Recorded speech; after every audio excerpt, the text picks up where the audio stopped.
Yo, Madi. Tanisika weather kanasa. Kawedza kari hot. Ndimuna maputa. Masamiro. Masamiro anouya baba. Anokera kuti ye eto paipa paakazo paakasiya zvebhora vai. Pakanotanga kambani yo yemasamiro. Ore ndasamiro yetu. Alright. Maputi bho manje. Andidya. Bho. Alright. Hawana kana une nzara iwo. Unotsvagawo kushanda. Hawana kamari kako unotenga kwayo. Ukwana marumbo matengo matete. Alright. Uti kapuri kuona sewo. Wanichamboiona here ndiwo masamira. Uti kangosera nichidya zvangu. Unoona? Uti kaba na dish zvangu mazuva. Una dish. Yawanza saka ana plate. Hivi. Gara. Konti. Gara akuchinimuna gara. Sambotya. Alright. Kanzoko.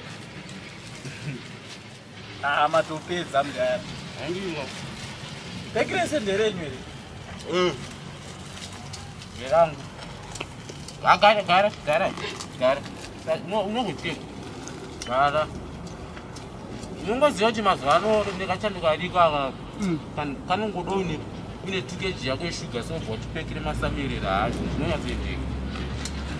Ukaona mari matsvake? Isitenja mudara. Ukupewa Nandipangu pagegwa. Pagegwa? Pagabwa apa. Pagabwa, gabwa. Icho chimbane? Chiri kwezi? Ariko? Handidwa? Arikusonake bhutu ndake. Ndaanda nenguva ndisambobona. Alright. Ngati shamwa yangu makunanaka. Hata nenzungu mai. Aiwa, nzungu dzotokanganisa akatodai bhuku. Wati wambomajira?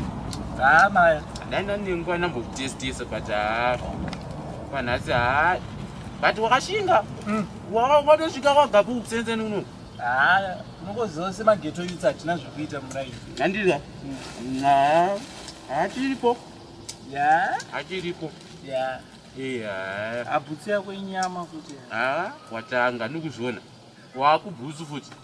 Bhutsu yako inyama. Ndakatoipuhwa mupana uyu. Mupana leshu. Alright. Kana dzangu idzwa ndadzitenga hapo. Alright. Kweyamira zero. Ipi. Kosha mwari. Achina kumbopira tapembera.